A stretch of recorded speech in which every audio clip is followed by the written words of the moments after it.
Oye, oye, nous sommes très heureux de vous retrouver. Retour de Tabaski, on dirait. Eh bien, nous sommes en forme. On peut dire que ça s'est très bien passé de notre côté. On espère chez vous également. Merci de regarder le Grand Talk, comme tous les soirs à partir de 19h15. Vous êtes nombreux à nous regarder dans notre poste de télévision, mais également sur nos pages des réseaux sociaux où, de façon très factuelle, on voit que le nombre, chaque jour, grimpe. Il est crescendo.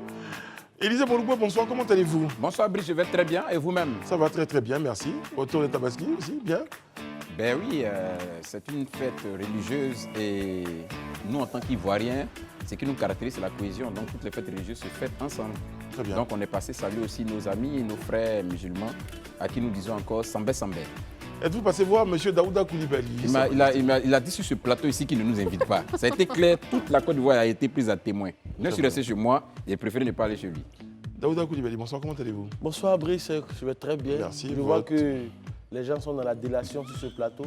Je pense très bien que j'avais dit que j'ai un gigot au frigo. Voilà. Le gigot, il est au frigo. Le week-end, on le mange ensemble. Mais malheureusement, comme Élisée sait si bien le faire, la délation, c'est ce qui sait faire le mieux. Voilà, très bien. Donc il est disqualifié de la liste des mangeurs de gigot. Allez, c'est bon, ça fait un en moins. Sarah Elwadili, bonsoir Sarah. Bonsoir Brice, heureuse de vous retrouver. Bien, moi aussi. Et sur le plateau du Grand Talk, ce soir, nous sommes en compagnie de Monsieur Valentin Zawi. Monsieur Valentin Zawi, vous êtes sociologue. Je prononce bien, je dis bien. Oui. Merci d'être avec nous sur le plateau. Et puis il y a beaucoup d'autres fonctions, vous êtes écrivain, vous êtes penseur. Vous êtes avec nous ce soir pour nous apporter de la lumière, vous nous apportez votre expertise, votre pédagogie à propos de faits sociaux. Et justement à propos de faits sociaux, on évoque celui qui s'est déroulé donc le mardi 27 juin dernier, où les autorités policières ont interpellé un cadre de la société ivoirienne pour injure envers une policière suite à un contrôle routier. On a tous vu la vidéo de ces citoyens-là qui proféraient des injures, des menaces. On va regarder la vidéo et puis on va revenir juste derrière. À tout de suite. Donnez-moi mon papillon. Madame, vous êtes méchante. Sincèrement parlant, je ne savais pas qu'on pouvait être à la police et puis ne pas pardonner son prochain pour 2000 francs CFA. Donnez-moi mon reçu. C'est le reçu de 2000 francs qui est là? Oui. Ok, donnez mon permis. Vous devez arriver. Ok, merci. Je veux voir votre matricule. Donnez-moi mon matricule. Voilà, mettez votre matricule et votre service. Je veux voir. Le service est bien en bas. Non, mettez, on ne voit pas, on ne voit rien. Mais je vous jure, je vous donne une semaine, madame. Je jure sur la terre des hommes. Si un malheur ne vous est pas arrivé, prenez mon matricule. Vous verrez qui je suis. Vous verrez qui je suis. Vous allez finir mal. C'est moi qui vous le dis. Pour 2000 francs, vous allez perdre votre vie. On verra. On ne peut pas être méchant jusqu'à ce point. Oui, madame. Non, attends, je vais la prendre en photo. Parce que vraiment, je n'ai jamais vu ça de ma vie. Vous allez finir très mal, madame. Moi, je vous le dis. Regardez-moi bien, et puis à partir d'aujourd'hui, regardez bien. Vous allez voir qu'il y a des vérités qui se disent, il y a des vérités qui ne se disent pas. Vous pouvez me prendre en photo aussi, hein. Comme vous voulez, on peut se prendre. C'est dans votre vidéo, quand on s'est trouvé chez Kouyaté là-bas, on laisse montrer la vidéo. Ok, d'accord. Si vous prenez la vidéo, il n'y a pas de problème. Alors, en commentaire de la vidéo, déjà, on sait que le citoyen était donc interpellé par les autorités policières. Comment vous appréciez cette situation sur le plateau? Je finirai par vous, hein, Valentin, Zawi, Daouda, Élisée. Bon, personnellement, quand j'ai regardé cette vidéo, j'avoue que le monsieur, il est allé très fort avec le policier qui est dépositaire de la puissance publique sur la voie publique. Déjà, c'est gênant. Je pense qu'il est en tort. Mais moi, ça me pose une question, en fait. Est-ce qu'il ne faut pas ouvrir le spectre? Dans la mesure où, depuis un certain temps, on assiste, en fait, à une escalade de violence entre citoyens et policiers. À chaque fois, ce n'est pas la première fois. On a vu le cas du jeune qui a été pris à partie par 3 policiers. Après, il y a eu le monsieur qu'on a surnommé tous sur les réseaux sociaux, tu sais qui je suis. Il y a eu beaucoup de cas comme ça. Il y a eu le cas de la dame. Il y a beaucoup de cas. Moi, je veux dire, aujourd'hui, ça pose une... Là, il y a eu un, tu sais qui je suis aussi. Hein. Voilà. Il y a même il y a eu une situation des années avant où il y a un policier qui était sur le capot d'une voiture qui a été traîné sur de longues distances. Ça pose la question de l'incivisme, pour moi, des deux côtés. De la part des citoyens, mais aussi de la part de certains policiers qui s'adonnent à des pratiques peu orthodoxes aussi. Donc, ça pose notamment cette question de civisme pour les Ivoiriens. Et pour moi, je vais plus loin. Aujourd'hui, la question que ça me pose sincèrement, c'est est-ce qu'il ne faut pas équiper nos policiers, nos gendarmes, nos forces de l'ordre de bodycam comme dans les pays développés, de sorte à ce qu'il y ait une transparence dans les interactions entre la police et les citoyens. Bon, ça, c'est mon point. On va être très factuel, Daouda. Voilà. Là, pour le cas d'espèce, s'il y avait une bodycam, qu'est-ce que ça aurait changé là? Déjà, dans cette vidéo, là, pour moi, quand je regarde la vidéo, le monsieur dit ben, je vous ai demandé pardon, tout et tout. Donc, ça veut dire qu'il y a eu un échange avant. Oui. Mais finalement, après, c'est au moment où le monsieur commence à s'énerver, c'est ce bout de vidéo-là qu'on voit. Et ça a été le cas pour de nombreuses vidéos où les policiers eux-mêmes filment. Et ça m'amène à citer un grand penseur qui disait « Tant qu'il n'y aura pas d'historien pour les lions, les récits des chasses vont toujours tourner à la faveur des chasseurs. » Mais là, donc, ça veut dire, est-ce que là, dans le cas de la vidéo que nous avons regardée, vous avez l'impression qu'il y a une question de fait qui soit interprétée différemment? Parce que dans le cas, pour faire clair, avec le bout de vidéo que vous avez, il reconnaît qu'il a une infraction. Il demande à la dame de laisser passer. Et il trouve que la dame, en ne le laissant pas passer, est méchante. Et qu'on doit pardonner à son prochain. Moi, je ne m'arrête pas sur ce cas. Non, je ne m'arrête pas sur ce cas isolé. Je veux dire, quand je disais d'entrée de jeu, j'ai dit qu'il faut ouvrir le spectre. Parce que ce n'est pas la première fois. À chaque fois, ce sont des bouts de vidéos qu'on voit où généralement, il y a une partie qui a raison, l'autre a tort. Donc pour moi, il faut équiper les policiers de bodycam de sorte que les interactions soient transparentes, claires et nettes pour moi. D'autres avis, Élisée? Bon, moi, je pense que déjà, de prime abord, la première chose qu'on peut relever déjà, c'est que le citoyen, il a fait preuve d'un incivisme notoire. Déjà, le fait d'avoir une contravention, ça veut dire qu'il a certainement violé les codes de la route. Donc, déjà, tu es en tort. Après, c'est vrai que tu peux demander pardon, mais le pardon, quelqu'un peut l'accepter comme ne pas l'accepter. Ça dépend de celui à qui tu demandes le pardon. Il peut estimer que ce que tu as fait, bon, à ce temps précis-là, ne nécessite pas qu'il te pardonne. Ça, c'est son avis. Mais toi, tu n'as pas à dire que la personne est méchante et puis préférer même des menaces de mort à la limite. Que je te donne même une semaine, tu vas voir ici, tu vas perdre ta vie. C'est des menaces terribles, c'est des menaces très graves. C'est des menaces très graves. Et ça, c'est des choses, moi, je pense qu'il faut condamner. La première chose, déjà, c'est de condamner et puis d'inviter les citoyens au civisme. Je dis toujours, on est tous automobilistes. Hein. On a eu quelquefois maille à partie avec les agents de police, souvent même à raison. C'est-à-dire que la manière dont on s'adresse à toi, vraiment, tu trouves que ce n'est pas normal pour la police d'agir comme ça en toi. Mais comme la loi le dit toujours, nul n'a le droit de se faire justice. Si tu estimes que tu as été outragé, tu as subi un tort de la police, mais la société même, la loi te donne le mécanisme même de plainte. Tu peux aller te plaindre. Si tu as eu la possibilité d'avoir des éléments factuels qui te permettent d'appuyer ta plainte, tant mieux. Mais se lever contre la police et puis tenu de tels propos, aller même pour certains, on a vu tout à l'heure, il y a une autre vidéo, quelqu'un même portait un agent de police, même où il le frappait pratiquement. Ça, je me dis que c'est si vous voulez bafouer même la nation, bafouer l'État, parce qu'un agent de police, un agent des forces de l'ordre, il incarne quand même l'autorité de l'État. Donc, aller jusqu'à porter main, c'est bafouer l'autorité de l'État. Maintenant, quitte à relever le fait que parfois on est en face quand même à des hommes en tenue qui manquent d'élégance, qui manquent je dirais, de respect vis-à-vis des usagers. Ça, c'est des choses qui arrivent.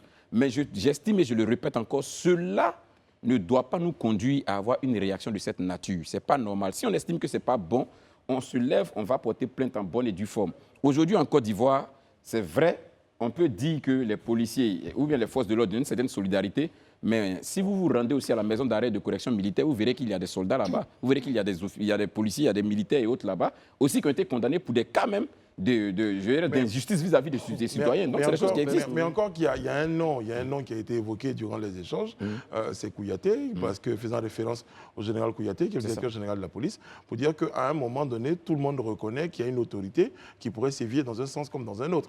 Je vais parler à Kouyaté, Kouyaté va intervenir, il faut appeler Kouyaté, pour dire qu'à un moment donné, tous reconnaissent qu'il y a un recours, que ce qu'on est en train de faire là, ce n'est pas la situation qui pourrait régler la situation. Ça me pose une question. Mais je vais entendre Sarah et je reviens à vous. Oui. Avant. Je voulais juste rajouter, oui, c'est peut-être pour intimider ou peut-être qu'effectivement il y a une relation et que cette relation pourrait être jouée. Moi, rapidement, mon sentiment en regardant cette vidéo, c'est que pour moi, il y a 2 temps. Il y a la première partie où on voit une sorte d'altercation où le monsieur est emporté, mais pas tant que ça, et il y a un échange et on se dit, ok, on comprend qu'il y a une amende quelque part. Mais je partage un petit peu le sentiment de Daouda dans le sens où on a l'impression qu'il se passe quelque chose avant qui fait qu'à la fin de la vidéo, donc dans un deuxième temps, là, le monsieur explose complètement, perd son sang-froid, utilise des termes qu'il n'aurait jamais dû. Et en tant que femme, déjà, quand j'entends un homme parler comme ça à une policière, je me demande est-ce qu'il lui parle de cette manière parce que c'est une femme aussi? Est-ce qu'il aurait eu la même attitude si c'était un homme avec des gros muscles? Je n'en sais rien, c'est une question qu'il faut se poser. Mais effectivement, on se pose la question de se dire mais comment un homme de cet âge, qui peut être l'âge qui pourrait être un tonton, un papa, qui perd son sang-froid à ce point pour une amende de 2000 francs CFA. Enfin, je veux dire, est-ce qu'il y a un contexte? Je n'ai pas envie de trouver des excuses ni des causes pour justifier ce comportement qui n'est évidemment pas pardonnable. On ne parle pas comme ça à une femme, encore moins à un policier. Mais c'est cette histoire de où on filme un moment. J'ai l'impression que des fois, il faut faire très attention. Mais moi, j'ai parlé, je vais faire un parallèle avec un chauffeur de taxi. On parle de taxi aujourd'hui, des VTC qui sont dotés d'un enregistreur. Selon ce qu'il me disait, c'est qu'à partir du moment où il y a une altercation, que vous sentez que l'altercation ou la discussion est en train de virer à l'altercation, vous avez la possibilité de déclencher l'enregistrement pour pouvoir garder les preuves. Donc, à la limite, je m'explique. Non, pas du tout. Si. Je m'explique. Vous discutez, là, dans le cas d'espèce, vous faites une interpellation. Allons-y dans la caricature. Vous interpellez quelqu'un. Jusque-là, la personne est censée être en infraction. Vous lui donnez un papillon. Le gars vous demande pardon. Donc, jusqu'à présent, vous n'imaginez pas que ça peut être une situation qui peut donner lieu à ce qu'on vous injure. On a tous, tout le monde, beaucoup de personnes ont vécu la situation. Vous dites, je vous demande pardon. La dame dit non, ou le monsieur dit, non, c'est pas possible, monsieur. Voici votre papillon. Vous le prenez, vous circulez. Mais à partir du moment où vous estimez que, parce que vous avez demandé pardon et que la personne n'a pas accepté le pardon, elle a droit à toutes ces injures-là. Moi, je me dis à un moment donné, il y a des cas où c'était litigieux sur qu'est-ce qui avait pu entraîner un discours. Mais là, tout le monde, de façon intelligente, a bien vu que c'est parce que le gars le dit lui-même, vous me donnez une amende, pour 2000 francs, je vous demande pardon, vous n'acceptez pas. Et c'est là qui déclenche la colère du monsieur. Oui, c'est vrai. Mais je serais pour cette histoire de bodycam où on aurait, si vous voulez, on pourrait équiper nos policiers de mini-vidéos pour qu'on ait des preuves de ce qui se passe autour d'eux, etc. Mais peut-être aussi même au sein même de la voiture et des conducteurs. Et je pense que c'est une proposition qui existe, il me semble, aux États-Unis, où il y a des voitures maintenant qui s'équipent de bodycam à l'intérieur même pour pouvoir justement filmer au cas où un problème se passe, au cas où il y a un accident de voiture, pour faire jouer les assurances, etc. Parce qu'il s'agit aussi de... On peut faire jouer plusieurs versions. Ça peut être la version... Mais la bodycam, on est d'accord que ça peut être une solution. Mais je pense que la première solution, oui. Pour moi, le débat est simple. Je vais venir avec M. Zali tout à l'heure. Dans ce sujet-là, parce que j'ai encore ma contravention qui est dans ma voiture parce que je ne rentre pas dans le débat. Personnellement, je ne rentre pas dans le débat avec un policier sur la route. Contravention, me donne, je vais payer. Si j'ai le temps, je vais récupérer. Mais moi, là où je vais attirer l'attention des uns et des autres sur ce plateau, c'est que à chaque fois que vous vous faites arrêter, vous êtes dans votre voiture, commencez à filmer. Parce que devant un policier, votre parole ne servira à rien parce qu'il est assermenté et sa parole est parole d'évangile. Protégez-vous aussi parce qu'eux, ils ont décidé maintenant de se protéger avec des vidéos. Apprenez aussi à vous protéger lorsqu'il y a interaction. De sorte que quand il y aura conflit, chacun sort sa vidéo. Le monsieur dans la vidéo, Daouda, le monsieur dans la vidéo a décidé lui-même. Il dit, je te fais une photo. Ouais, il a à la fin, l'altercation est finie. Mais il n'a pas eu la présence... personne ne l'empêchait de filmer s'il voulait. Oui, mais en même temps, tu oublies que la police, la même police nationale a sorti un document pour dire qu'il est interdit de filmer la police. Ou bien tu ne te rappelles pas de cela? Non, mais on avait mais si on avait débattu là-dessus, il y avait des conditions. Non, Daouda, non, c'était quoi les conditions? Mais c'était qu'on ne peut pas filmer la police. C'est-à-dire que vous êtes là, vous passez, il y a un policier qui est en train de travailler, vous le filmez sans raison aucune. Daouda, ne mélangez pas tout, Daouda. Non, je ne mélange pas. C'est toi qui te mélanges parce que tu ne maîtrises pas réellement ce qu'ils ont dit. Mais non. C'est qu'ils ont réellement dit. Vous dites aujourd'hui de filmer la police. Oui, c'est ce qu'ils ont dit. C'est-à-dire que le gars, il est en intervention, vous filmez la police. C'est pas normal, Daouda. Que la régie sorte l'affiche. On va appeler ça la VAR. Qu'il la sorte, il le place. On va tous lire. Valentin C'est en Zawi. français. Valentin Zawi. Oui, ils vont la ressortir. Valentin Zawi. Oui, monsieur Brissano. Comment allez-vous? Bien, merci. D'accord. Notre question aujourd'hui, c'est selon vous, qu'est-ce qui peut être à l'origine, vous êtes sociologue, qu'est-ce qui peut être à l'origine de ces différents conflits, de ces différentes altercations qu'on constate ces derniers jours entre la police et certains citoyens, certains agents de police, certains agents de citoyens, parce qu'après, il ne faut pas globaliser. Merci pour la question. Est-ce que ce sont ces derniers jours? Ça fait quand même quelques temps que ça dure. Manifestement, on a un gros problème quand on parle de civisme dans ce pays. Quand on a une société, une communauté humaine, pour que chacun puisse s'épanouir, se réaliser, la meilleure des richesses, c'est la loi. Et chacun de nous doit faire l'effort de respecter la loi. Il se trouve malheureusement que certains dans la communauté ont du mal. Il ne s'agit pas de... La question, ce n'est pas ce que j'aime ou est-ce que j'aime pas la loi. Elle s'impose à nous tous. Parce qu'autrement, si on n'est pas disposé à respecter la loi, c'est un peu difficile. Quand on voit cette scène-là, c'est d'une violence psychologique extraordinaire. Bien entendu, on n'a pas forcément tous les éléments. Comme Daouda l'a dit, on ne sait pas ce qui se passe avant. Mais bon, pour peu qu'on ait été usager de la route, on peut avoir affaire à la police. On peut demander pardon. Si l'agent en face de vous veut coopérer, ben vous avez la chance. Mais quand vous comprenez que la personne en face de vous n'a pas envie de... Parce qu'on est aussi dans une société du pardon, hein, soit dit en passant. Hein. On aime bien, voilà, pardon, mais ça ne règle pas tous les problèmes. Dès l'instant où on observe que l'agent en face veut faire son travail et ne prend pas en considération le pardon que vous donnez, ben, comme on l'a dit, elle investit de la puissance publique, de l'autorité, d'une certaine autorité. Donc oui, il faut respecter déjà ce travail qu'elle fait. Moi, au passage, je salue la maîtrise, le professionnalisme de cette personne-là, parce que on la voit, voilà, on la voit pas, mais voilà, elle est quand même toute calme. Elle a le propos qui est posé. Il demande son nom, il demande son matricule. Exactement. Tout ça, elle donne tout. Et c'est le genre de scène malheureuse qui interpelle la conscience, notre conscience collective. Hein. Est-ce qu'on est sur le bon chemin? Est-ce qu'il faut peut-être revoir les choses? Manifestement, oui, il faut revoir les choses. On ne peut pas vivre dans une société et ne pas respecter la loi. Et je termine avec ça. On est en Côte d'Ivoire, nous avons des valeurs qui sont inscrites dans nos devises. Union, discipline, travail. Donc voilà, à un autre niveau, logiquement, on devrait être un pays très discipliné. Mais bon, Malheureusement. on pourra en reparler. En tout cas, une chose est certaine, il faut qu'aujourd'hui que les gens commencent à penser. Et là, comme le monsieur et la dame ont tous cherché à interpeller M. Kouyaté, moi j'interpelle aussi M. Kouyaté, instaurer la bodycam pour un souci de transparence et de responsabilité. Et surtout, ça va servir aussi, à votre niveau, à évaluer le travail des policiers sur le terrain. Mais la bodycam, la bodycam, il faut la déclencher aussi, non? Je pense, non, ça dit que quand on met la bodycam, à chaque interaction avec, ça se déclenche. Ça s'auto-déclenche. Ça peut se déclencher, comme tu peux la déclencher. Mais en tant que policier, tu es obligé, avant tout, même de dire bonjour, de déclencher. Ça évite le problème. Oui, mais la question de la bodycam, d'accord, ça c'est des investissements qui doivent être faits. Moi, je pense qu'il y a des investissements qui sont des investissements naturels. Déjà, il faut interpeller l'ensemble des citoyens sur la nécessité de pouvoir être des citoyens qui prônent le civisme. Ça, c'est déjà important. Dans tous les corps de métier. Mais c'est ce que je suis en train de dire. Voilà. Voilà, ça, c'est déjà la première chose. C'est avant d'arriver à bodycam ou pas bodycam, la première chose. Oui, c'est ça. Mais c'est ce que je suis en train de lui dire, justement. Peut-être que c'est important de le préciser, sinon les policiers sont des citoyens. Voilà, donc il faut déjà sensibiliser tout le monde sur la nécessité d'aller au civisme. Ça, c'est un véritable problème que nous avons dans notre pays. C'est une réalité, il faut le reconnaître.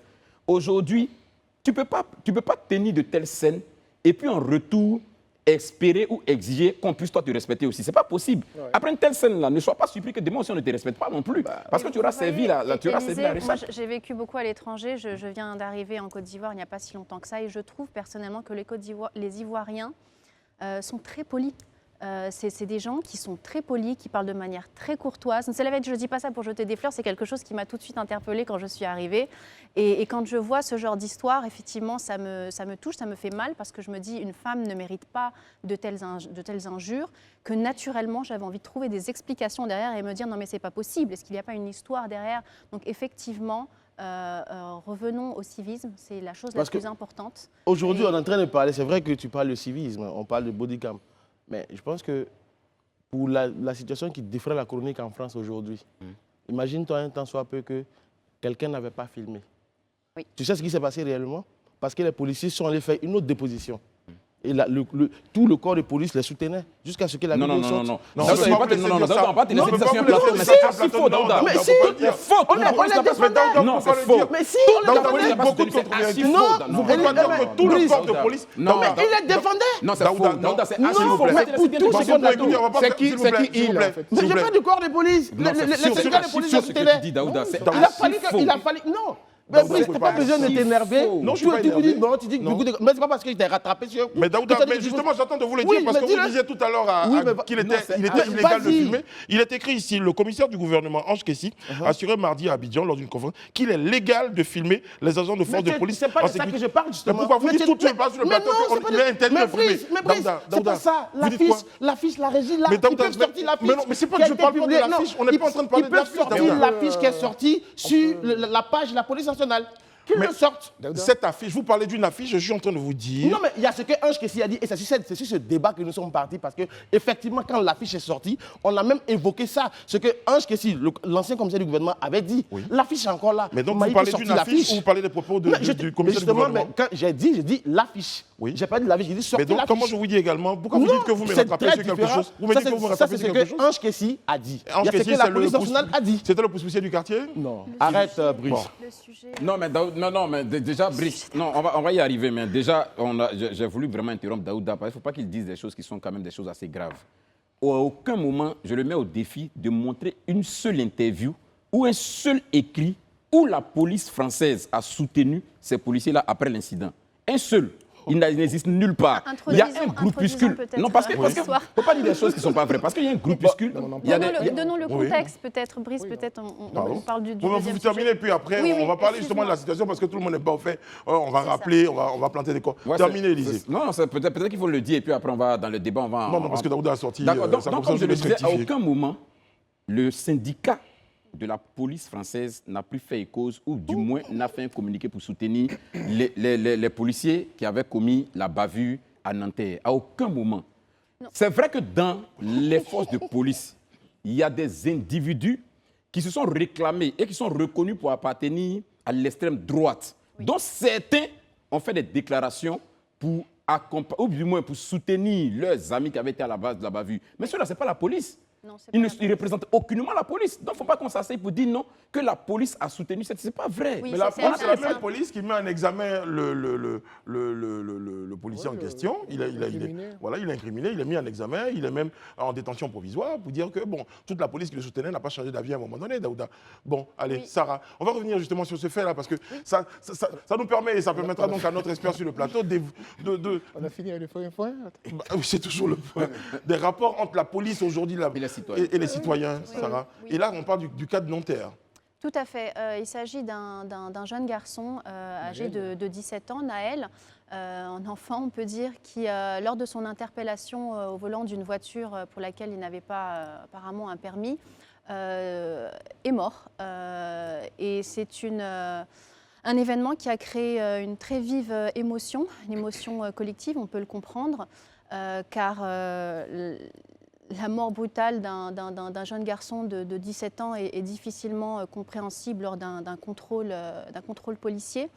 Effectivement, on voit partout ces images de cette voiture, de cette interpellation où on voit un policier utiliser son arme à bout portant. Aujourd'hui, il y a énormément de débats, de vives tensions entre la nuit de mardi et mercredi. Partout dans les villes de France, il y a eu des incendies, des revendications par rapport à cet événement. On a voulu avoir des explications. Et ce matin même, donc, le procureur de Nanterre a placé ce policier que l'on voit sur cette vidéo en détention provisoire. Et il sera mis en examen pour homicide volontaire, ce qui a du coup calmé un petit peu les tensions aujourd'hui dans toutes les banlieues, les villes et même dans certains villages de France. La nuit a été particulièrement agitée hier dans tout le pays. Ces images nous ont tous vraiment choqués. On pense évidemment, je pense en tout cas beaucoup à la maman de ce garçon qui a perdu son fils. Son fils est mort, elle est morte aussi, hein, émotionnellement, je veux dire, elle est physiquement vivante, mais de l'intérieur, je ne sais pas comment on peut survivre à ça. Ça fait penser à d'autres interpellations qui ont effectivement mal tourné. Ici, en l'occurrence, je pense que c'était aussi le point de Daouda, c'est que bon, voilà, on a une vidéo qui nous montre assez concrètement ce qui a pu se passer. Ce que la police a rapporté, ce que l'on voit dans l'image, bon, il y a quelques différences qui interpellent en tout cas. On a hâte que ce procès ait lieu, que les choses soient éclairées. Mais il y a une très vive émotion, effectivement, autour de cette interpellation. En France, on n'est pas aux États-Unis. On ne peut pas mourir juste pour une petite interpellation, vous imaginez. Un jeune homme qui n'a pas de permis, d'accord, il n'a que 17 ans. On a tous commis des erreurs dans notre vie. On ne mérite pas la mort pour autant. Donc j'espère que cette histoire sera très rapidement réglée, que la lumière sera mise sur cette histoire.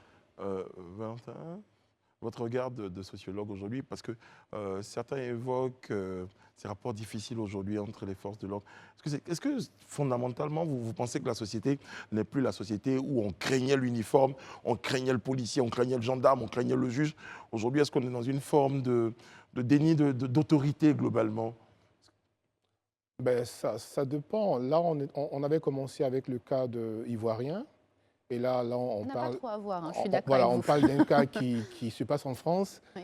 Chaque pays a ses problèmes. Nous, manifestement, nous avons un problème de civisme, Oui. hein, pour ne pas dire d'incivisme, parce que difficilement on respecte la loi chez nous. Pour réagir sur ce qui s'est passé en Nanterre, si j'ai bien compris, il y a aussi un refus d'obtempérer. Voilà. Ça n'est pas confirmé encore. Bon, enfin, ça a été évoqué, mais bon, là, on Oui. parle quand même d'une perte en vie humaine. C'est toujours dramatique. Même si ce jeune homme était connu par les fichiers policiers, parce que 15 signalements, c'est quand même quelque chose qu'il a fait, c'est quand même une vie qui est partie. Donc, c'est toujours triste d'observer ce genre de choses-là. Bon, en France, il y a effectivement aussi que de plus en plus de jeunes ont des rapports assez difficiles avec la police. Hein. Je pense que depuis 2022, c'est quand même le 15e cas de mort suite à un refus d'obtempérer, même si ce dernier, comme Sarah le dit, ce n'est pas vraiment établi. Donc oui, il y a certainement des problèmes. Comment est-ce que la police est perçue par la population? Mais comme je dis, il y a ce que nous vivons chez nous en Côte d'Ivoire. Mais même là, si vous faites un rapprochement avec ce que nous vivons en ce moment en Côte d'Ivoire, je suis d'accord pour votre question. Comment la police est perçue en Côte d'Ivoire aujourd'hui? Est-ce que les gens perçoivent la police comme un élément, je sais pas, comme une autorité? Est-ce qu'au regard de certains comportements de brebis galeuses, aujourd'hui, la population a perdu la confiance envers la police? En fait, de base, il faut dire des choses clairement. La devise de la police, c'est protéger et servir. Mais si à un moment donné, des citoyens ne se sentent plus en sécurité avec cette police, ou bien souvent, ils se sentent... Il y a comme une pression sociale qui leur tombe dessus. Souvent, ça crée... que la confiance est brisée entre la Oui, police il y a une crise. Qu'on le veuille ou non, aujourd'hui, il y a une crise de confiance. Mais comme tu le dis, il faut nuancer les choses. Ce n'est pas toute la police nationale qui fait ça. Mais comme nos parents ont tendance à le dire, c'est quelques grains d'arachis pourris qui commencent à contaminer tout le système, en fait. Et c'est ce qui est arrivé. Aujourd'hui, pour revenir sur le cas de Nanterre avec Naël, mais disons Dieu merci, il y a quelqu'un qui était dans l'embouteillage qui a filmé la scène. Si personne n'avait filmé cette scène, et ça m'amène encore à réitérer l'instauration des bodycams au sein de nos forces de police en Côte d'Ivoire, parce qu'ils sont les premiers contacts avec la population. Il faut que l'interaction soit transparente et soit responsable. C'est très important, d'autant plus qu'il y a trop de choses qui arrivent. Ça va nous éviter les problèmes. Grâce à cette vidéo, en tout cas, il y a tout de suite eu une réaction du gouvernement, du président, du ministre de l'Intérieur, de la Première ministre, Elisabeth Borne. Et tout de suite, des mesures ont été prises pour le mettre en détention provisoire, ce qui est assez exceptionnel et assez rare. Suite à cette vidéo, il y a eu des émeutes, il y a eu une réaction collective, massive, sur tout le territoire. Il n'y aurait jamais eu tout ça sans cette vidéo. Donc quelque part... Non, mais Sarah, voilà, moi je voudrais... Pardon. C'est la vidéo qui a fuité, qui est allée sur la toile que tout le monde a vue.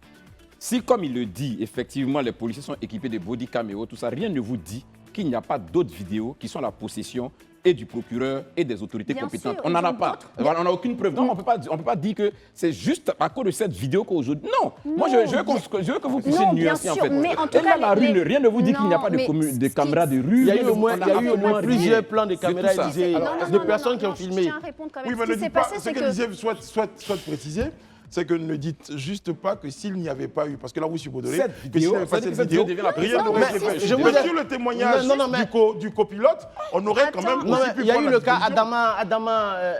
Adama, parce que justement, il n'y a pas eu de vidéo. Il a été d'office traité de racaille. Donc, du coup, l'affaire, jusqu'à aujourd'hui, est restée sans suite. Non, Ils ce sont que je toujours dis- en train de ce que tourner. je dis, Parce qu'il n'y a Élisée- pas eu de preuves. Attends, ce que je dis, Élisée, c'est c'est qu'à travers cette vidéo, il y a une réaction, une prise de responsabilité, une prise de la part de tout le gouvernement. Donc forcément, l'enquête a été accélérée. Ils sont tous partis à la recherche des preuves, etc. Et une fois qu'ils ont tous fait leur analyse, ils ont décidé de le mettre en examen. quand termine même. avec Ce n'est pas Valentin. rien. Alors, enfin, Bon, après, la justice s'exprimera.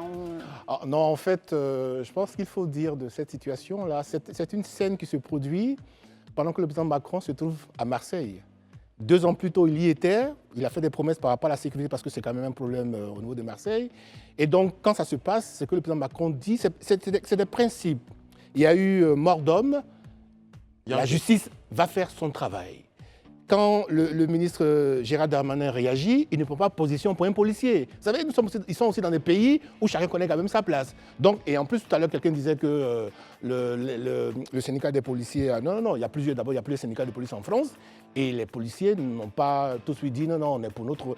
Il peut y avoir une réaction corporatrice, c'est normal. Mais ça ne... Après, il y a une justice qui doit faire son travail. Ces cas, comme je l'ai dit, là, on est au 15e cas de refus d'obtempérer et puis il s'ensuit la mort. La justice va faire son travail et puis les responsabilités seront établies. Parce que là, on voit manifestement sur la vidéo 2 policiers en train de converser avec un conducteur et qui part en fronde. Ce qu'il dit en réalité, moi j'ai écouté la vidéo, il dit « je vais te shooter ». Et son collègue lui dit « shoot-le ». Dès que la voiture a bougé, il a shooté. Oui, mais voilà, mais donc il dit « je vais te shooter ». C'est ça, mais et l'autre justement, dit « shoot-le ». Mais voilà, Donc, ça vous c'est l'avez dit le... la première fois. Voilà. dans l'affaire des gens, donc. Oui, La justice, il faut aussi- la justice va passer et puis voilà, c'est ça qui est bien dans ces Mais je pense que pays-là. ce sont tous ces éléments-là qui ont Exactement, permis, donc, parce que tout à fait. le policier également, il a donné sa version des faits en estimant qu'il y avait un refus d'obtempérer et qu'il avait peur pour sa vie et celle de son collègue. la légitime Mais ça- défense, Et au ça n'a pas départ. convaincu. La Voilà. preuve, il est en détention provisoire. Voilà. Grâce à la vidéo. Grâce à la vidéo, il faut le dire. Il faut avoir le courage de le dire. Grâce à la vidéo, le parquet a pu avoir des éléments tangibles pour dire non, ce que tu dis n'est pas vrai parce que tu étais sur le bas-côté. Alors, C'est pas il y devant. il y a aussi eu des cas en Mais France vous faites un jugement qui où- est avant où- le où- jugement. Je vais dire avant le écoutez, jugement.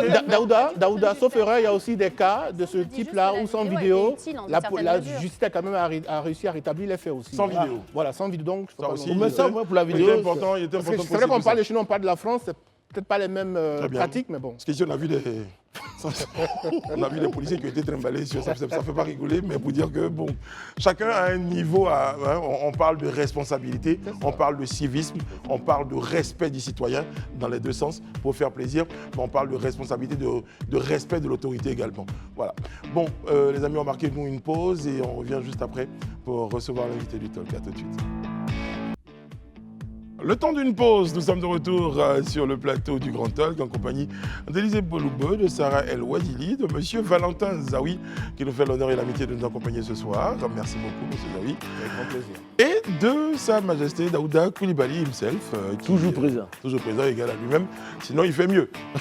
Bon, alors les amis, on va parler, avant de recevoir notre invité, de cette information que nous recevons nous avons reçue il y a quelques minutes. En tout cas, elle concerne donc le président Laurent Gbagbo et la situation du divorce. Il y a un communiqué donc, signé de Maître Dadje que nous avons reçu. Nous le partageons avec vous. C'est ça, il est juste derrière. Exactement. À peine arrivé en Côte d'Ivoire en juin 2021, le président Laurent Gbagbo faisait publier par l'entremise de son avocat un communiqué de presse pour informer l'opinion nationale et internationale de ce qu'il venait d'engager une procédure de divorce contre son épouse, Mme Simone Yves Gbagbo. Ce jour 29 juin 2023, la justice ivoirienne a exaucé le vœu de M. Laurent Gbagbo en rendant la décision de divorce entre les époux Gbagbo. Le divorce a été prononcé au tort exclusif de M. Laurent Gbagbo pour adultère caractérisé et notoire, abandon de domicile conjugal et injures graves à l'encontre de Mme Simone. Il reviendra à M. Laurent Gbagbo, qui tenait tant à divorcer, de renoncer à faire appel de la dite décision de divorce pour que son désir devienne enfin réalité.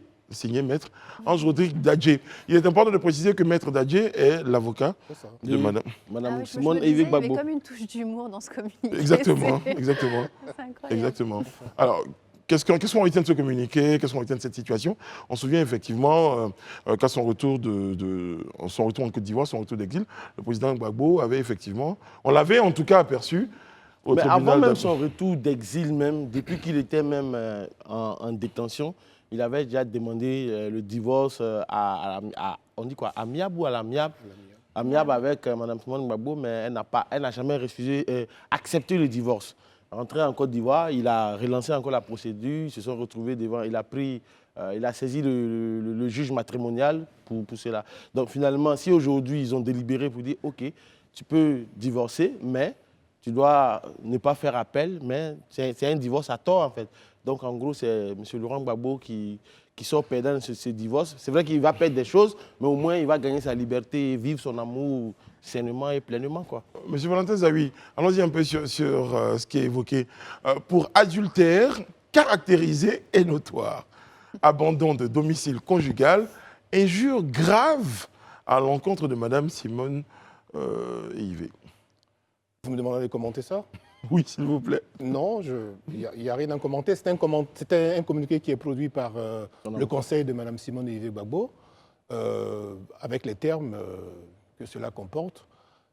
Je pense que l'information essentielle, c'est que le divorce est effectif.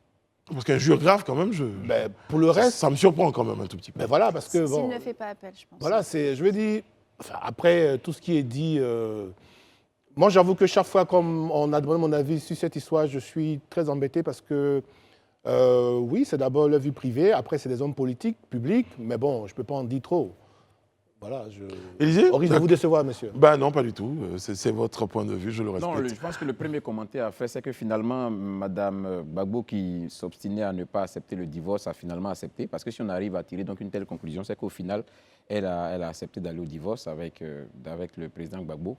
Mais comme je le dis, au-delà de ce verdict-là, moi, je pense que la Côte d'Ivoire et les Ivoiriens n'avaient pas vraiment besoin de ça. Quand je dis besoin de ça, pas qu'ils divorcent, mais n'avaient pas besoin qu'on médiatise, que ça fasse l'objet d'un communiqué populaire. Mais en réalité, qui, moi, je le dis honnêtement, a été provoqué par M. Gbagbo lui-même, par le président Gbagbo, en décidant de rendre public sa décision de vouloir divorcer. Quand il est arrivé, le communiqué qu'il a fait, moi, depuis le début, j'ai trouvé que c'est son droit le plus absolu à un moment donné de sa vie. C'est eux qui vivent leur vie. Il peut décider qu'il ne veut plus, il n'y a pas de problème. Mais on n'est pas obligé de le médiatiser. Pourquoi je le dis? Parce que des gens vont dire non, il n'a pas médiatisé. Si, ça a été médiatisé, parce que l'avocat qui a fait le communiqué, c'est lui-même, à la demande de son client, selon ce qui a été écrit, a décidé de le rendre public et de l'envoyer à la presse. Donc, à ce moment, moi, j'ai trouvé que ce n'était pas normal. Le divorce et autres, c'est des choses qui existent dans la société. Vous me direz, je vais construire Paris avec des peut-être. Mais il y avait aussi le fait qu'il était de notoriété, il était vu et su que M. Gbagbo entretenait. On l'a vu aux côtés, ou en tout cas on a vu Mme Nadi Bamba aux côtés de M. Gbagbo, donc il était important peut-être d'expliquer, de justifier que cette situation-là faisait suite à une demande de divorce. Moi je veux dire, aujourd'hui c'est vrai qu'on ne va pas rentrer dans les histoires de couple, mais techniquement je veux dire, ce n'est pas la première fois dans ce monde que des hommes politiques qui sont à ce niveau-là, même quand ils ont des situations assez cocasses comme ça, c'est des choses, on s'arrange entre nous. On trouve des situations pour s'arranger. Comme Élisée le dit, on n'a pas besoin d'aller exposer ça sur la place publique. D'autant plus que c'est lui qui fait injonction à son avocat, le bâtonnier des avocats, Maître Maintenant, d'aller de saisir le tribunal.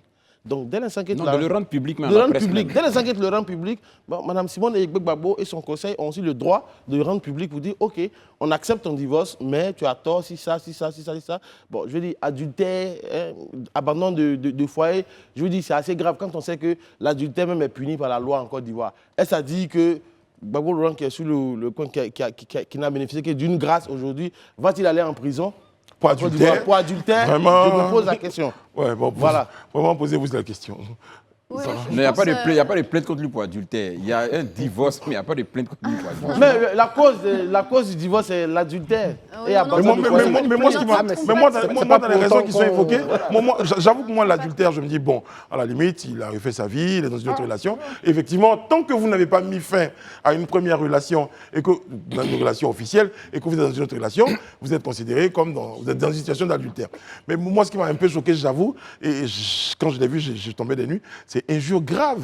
Ouais, ça aussi, effectivement, Ça, on a par tous contre, été pour moi, c'est... également. Parce que je me suis dit... Je veux dire, quand tu parles chacun d'injures fait sa graves, vie. on ne sait pas ce qui s'est passé, ce qui a été dit en tant qu'injure, mais pour ceux qui ont suivi plus ou moins le retour de l'ex-président Laurent Gbagbo à l'aéroport, on a vu des vidéos où c'était pas beau à voir quoi, là-bas. Non, mais Ah, non, mais où est attention, l'injure est où ici? attention, Non, je veux dire, sûrement que c'est de ça que... Je n'ai pas dit que c'est ça, je dis sûrement que c'est ça, parce que les vidéos là, c'était pas trop joli à voir. Non, pas sûrement, peut-être, mais Peut-être, sinon pas voilà. sûrement. Non, mais là, je peux peut-être dire un mot. Je ne suis pas juriste, mais quand on dit injure grave en droit, ça ne veut pas dire qu'on a insulté la personne. Hein.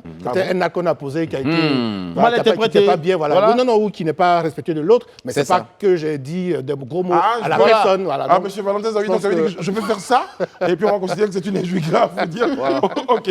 Mais après, il y a abandon de... Bon, abandon de... Mais le monsieur, il était à La Haye, il était en prison. Bon, en même temps, il Non, est quand tu venu dis, à Abidjan. Quand comme faut il pas le dire dit ça. là, ça veut dire ça peut ne pas forcément être prononcer pas des des insultes, invectives, mais voilà. par exemple, je prends un exemple, ça veut dire qu'officiellement, vous n'êtes pas séparés, et puis devant tout le monde, tu dis mon épouse. Logiquement, tu es en train de faire l'injure à l'épouse légale, parce qu'en réalité, tu n'es pas séparé de cette épouse. Il a dit ma petite femme. Tu ne veux pas considérer l'autre Donc, comme... Non, c'est un ma exemple que je petite prends. Je ne femme, parle pas de ma lui petite femme. spécifiquement. Je ne parle pas du président Gbagbo spécifiquement. Je dis que c'est un exemple que je donne en parlant du fait que peut-être on peut considérer comme une injure. Le fait que tu dis c'est mon épouse alors que légalement, ce n'est pas encore constitué. Mais le problème, C'est un tout peu à l'heure, ça. tu parlais de. Il était à La Haye, mais c'est depuis La Haye qu'il a commencé cette procédure de divorce. Donc, si depuis La Haye, tu as commencé la procédure de divorce, elle est aussi en droit de dire voilà, on va aller sur ce thème-là. Donc, et en plus de ça, quand il est rentré, est-ce qu'ils ont cherché à se concilier, tout et tout, plein de choses comme ça? C'est assez compliqué. Je pense qu'ils ont dit Le rôle du juge Massimouna juste, d'abord. ce sont des supputations, en fait. Oui, mais bon. Je lisais une interview hier, justement, où il disait effectivement, à l'aéroport, il y a eu des situations, mais elle voulait qu'il fasse quelque chose qu'il n'a pas voulu, mais il lui faisait... Mais je crois que le dialogue n'a pas été rompu entre eux, certainement. Bon, enfin bref, on voulait juste porter l'information. Les jours à et puis, venir vont nous situer. Voilà, nous situer et puis voilà, sur la apprécier suite du donc le contenu du communiqué produit par Maître Dadje, je rappelle, qui est l'avocat de Mme Simone. Désormais, il va falloir dire Madame Simone Eivé. Simone Eivé. Alors, ne plus dire Madame. Non, si le divorce est Voilà, prononcé s'il n'y a pas et que d'appel, il n'y a pas d'appel, que M. Laurent Gbagbo signe, désormais, on va l'appeler Mme Simone Eivé. En tout cas, quand on est président ou ancien président, ce qu'on voit en Côte d'Ivoire ou en France, ça me fait rappeler un petit peu l'histoire du ancien président François Hollande, il est très difficile. Il s'agit d'une histoire très privée. Voilà, c'est un mariage, un divorce. On étale ici même carrément les motifs, exactement. Mais il est quand même très difficile de garder ça privé quand on est une personnalité politique exposée, etc. Donc je ne pense pas que ce soit forcément quelque chose que l'ancien président avait envie d'étaler au public. Mais il n'en a peut-être pas forcément le choix, vu sa position. Sinon, on a vu la présence de M. Sarkozy. Hein. Il s'est séparé de Cécilia, Également. il a pris l'autre dame, mais il n'y a pas eu autant de... Ah ben, on a tous été informés, alors Voilà. écoutez. Non, il n'y a pas eu un communiqué pour dire je l'ai Mais on n'a pas répudié besoin pour d'un ceci, communiqué, je l'ai mais laissé voilà, pour cela et autres. Parce que ça arrive, c'est que quand vous êtes populaire, tout ce que vous faites, eh bien, il y a un risque que ce soit connu. Tout à Bon, fait. ok, bon, ben, le roi est mort vu, le roi. Nous sommes très heureux de recevoir sur le plateau des Grands Talks M. Gbongué Sylvain, en sa qualité de directeur du logement et de l'aménagement foncier. Bonsoir, M. Gbongué, merci, installez-vous. Avec vous, on parlera forcément de logement, d'aménagement et de foncier. Alors justement, la première question, Monsieur Gbongué, c'est quel est le rôle justement de la direction du logement et de l'aménagement foncier pour que nos téléspectateurs se situent bien sur les missions qui sont les vôtres. Bien, merci à vous. Je vous en prie. Merci également à la direction de Live TV de nous inviter sur ce plateau pour parler de logement, pour parler des programmes immobiliers et pour parler des promoteurs agréés ou non. Très bien. Alors, la direction du logement et de l'aménagement foncier est une des directions centrales de la direction générale du logement et du cadre de vie. C'est cette direction générale qui a en charge la mise en œuvre de la politique du gouvernement en matière de logement. Et à cet effet, la direction du logement a pour mission, entre autres, de veiller à l'application de la législation et de la réglementation en matière de logement en Côte d'Ivoire. De mobiliser du foncier pour la production de logements, de contrôler les études des programmes immobiliers, de contrôler aussi les programmes immobiliers dans leur conformité avec la législation en vigueur, d'accompagner les professionnels de l'immobilier dans l'exercice de leur métier. Donc, voici on ne construit pas de maison en Côte d'Ivoire sans passer par vous. Voilà. Dernièrement, on a assisté, on a même débattu sur le plateau d'une situation de Gaillé 3, Gaillé 5. Brice Pouillonisé disait que seulement il y a eu Gaillé 1, 2 jusqu'à 5. Finalement, qu'est-ce qu'on leur reprochait concrètement? Alors, ce qu'il faut retenir, c'est que la vente d'immeubles à construire, ce qu'on appelle généralement la promotion immobilière, est une activité qui est parfaitement encadrée en Côte d'Ivoire par la loi. Et notamment, c'est la loi 2019-576 du 26 juin 2019 portant Code de la construction et de l'habitat qui stipule en son article 138 que tout vendeur d'immeubles, donc tout promoteur immobilier, avant l'exercice de sa profession, doit bénéficier d'un agrément ministériel qui lui est délivré au regard de ses compétences, de son honorabilité et de sa solvabilité. Et cet agrément-là est délivré par le ministre en charge du logement. Ce qui est reproché à légendaire immobilier ivoirien, c'est que cette structure n'a pas fait cette démarche pour avoir cet agrément auprès du ministre de la Construction. Moi je vais, pardonnez-moi Sarah, mais je vais citer Franck Etienne, qui était sur notre plateau justement, qui nous avait évoqué une situation, selon son étude, et bien qui disait que le légendaire immobilier ivoirien était bel et bien agréé, mais l'opération Gaillé 3, Gaillé 5 avait été reprise par des pages Facebook, et ce sont ces pages Facebook-là peut-être qui en faisaient la promotion. Globalement, moi je vous pose une question directe. Est-ce que ce soir, là où vous me parlez, légendaire immobilier ivoirien fait partie des sociétés immobilières reconnues en Côte d'Ivoire? Vous l'avez peut-être dit, mais je veux que vous insistiez là-dessus. Légendaire immobilier ivoirien n'est pas un promoteur agréé par le ministère de la Construction.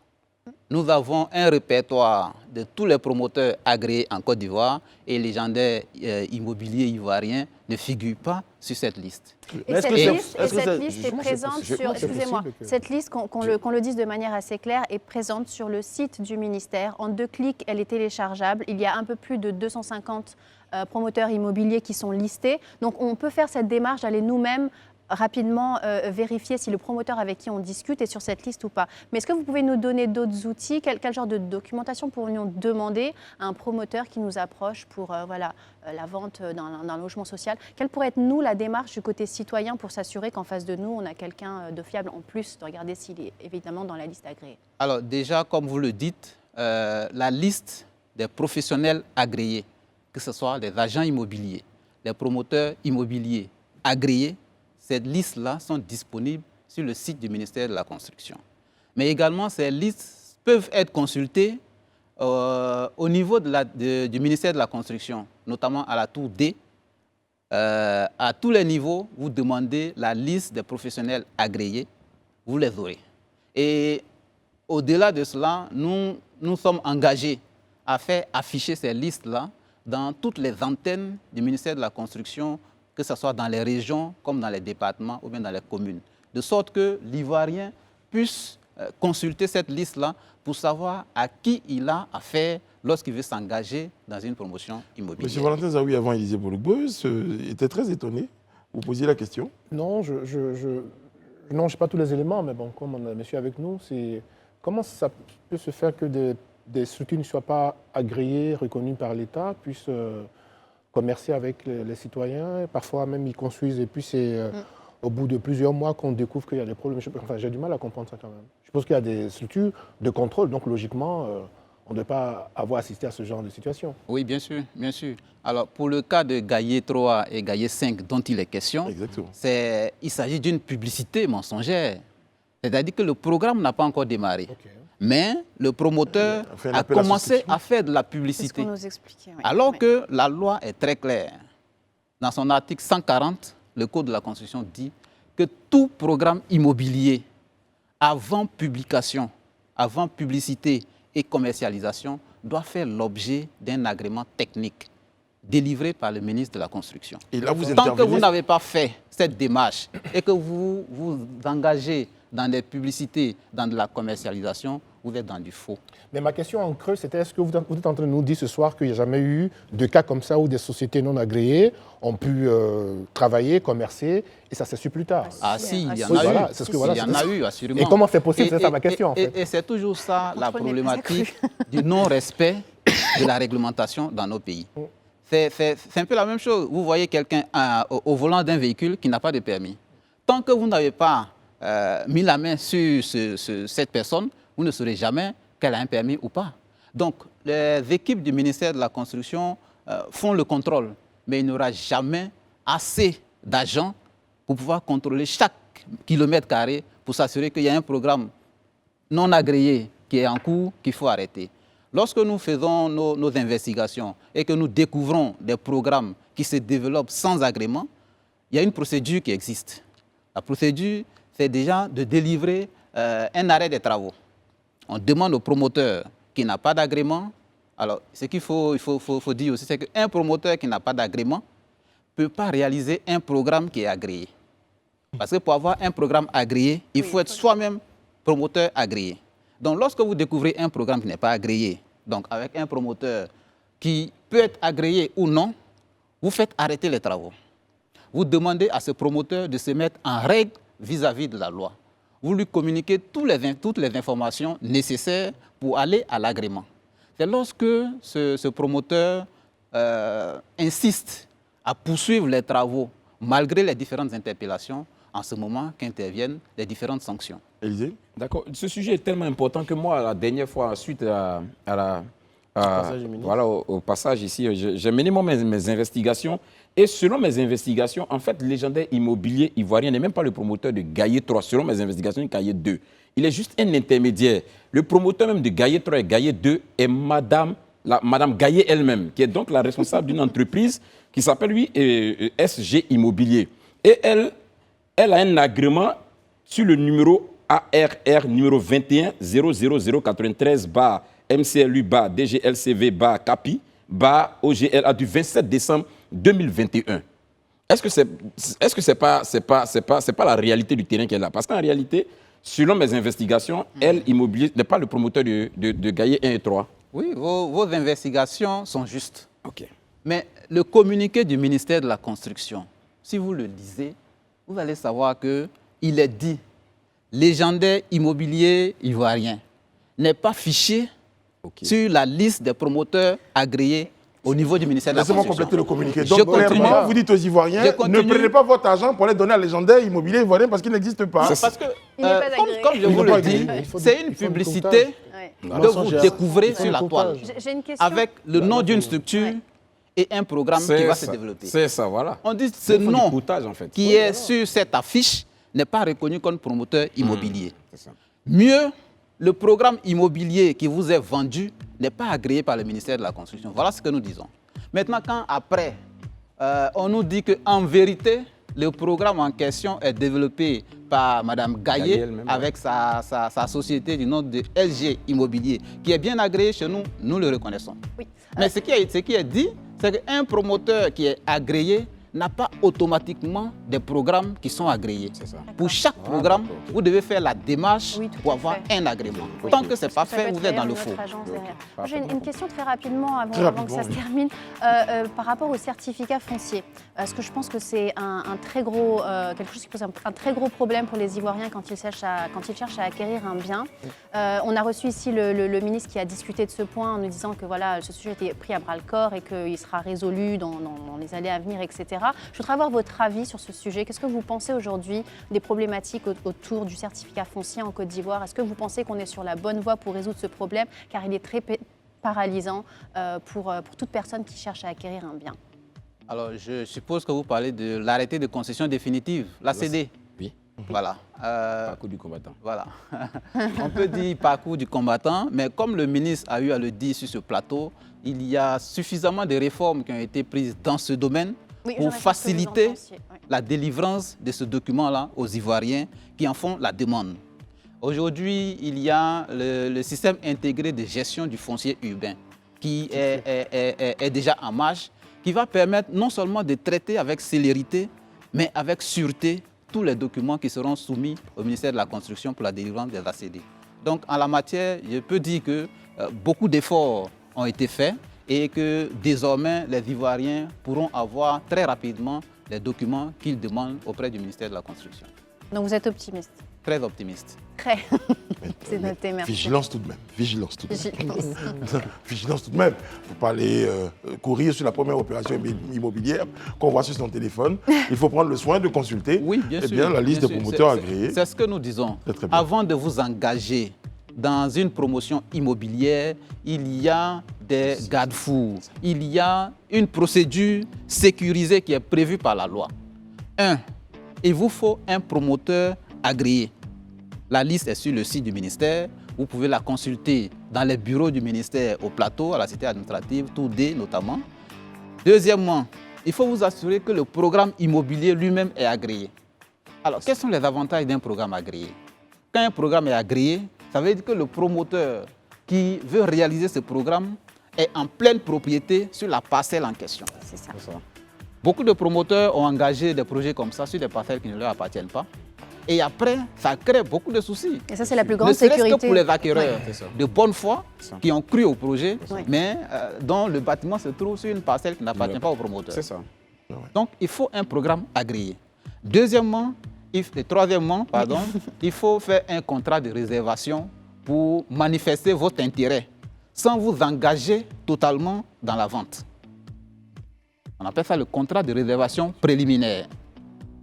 Et une fois que vous avez fait ça, vous faites une visite du bâtiment témoin. Est-ce qu'il y a un acompte qui est versé dans ce contrat Ah oui, préliminaire? quand vous faites une réservation, Ok. il faut verser un acompte, Ok. qui est comme une caution, Oui. qui vous engage vis-à-vis Donc on de est déjà votre engagé choix. quand même, d'accord. Voilà. Et lorsque vous avez fait la visite du bâtiment témoin et que vous êtes d'accord, vous passez maintenant à la signature d'un contrat de vente. Mais cette fois-ci devant un notaire. Oui, tout à C'est fait. ça qui va vous permettre d'avoir un droit sur le bien que vous voulez acquérir. Et par la suite, il faut payer conformément à ce que dit la loi. La On procédure s'engage est pas claire. dans un projet qui n'a pas encore démarré Sujet pour faire passionnant. 100%. Très, très bien. Sujet passionnant. Monsieur Sylvain Gongué, Dans le merci beaucoup d'avoir été sur notre plateau ce soir ça. pour nous apporter ces éléments d'éclairage. Je rappelle, vous êtes directeur du logement, de l'aménagement foncier. Merci d'avoir été sur notre plateau. Et je vous promets qu'on vous recevra selon votre agenda. Parce qu'il y a beaucoup de Il y a sujets. beaucoup à dire. Et Exactement. voilà. Et on vous recevra, je vous promets. Merci bien. beaucoup, monsieur Valentin Zawi, vous aussi. Je vous en prie, monsieur. Merci Sarah, merci Merci, Daouda. Brice. Merci Élisée Colombo Bolugbe qui a mené ses propres investigations. Aujourd'hui, vous êtes notre fin limier sur le plateau. Et comment Et comment vous l'avez dit, merci à toutes les équipes techniques. On vous donne rendez-vous demain. Prenez soin de vous et des autres. Que Dieu veille sur vous. Que Dieu veille sur la Côte d'Ivoire. À demain.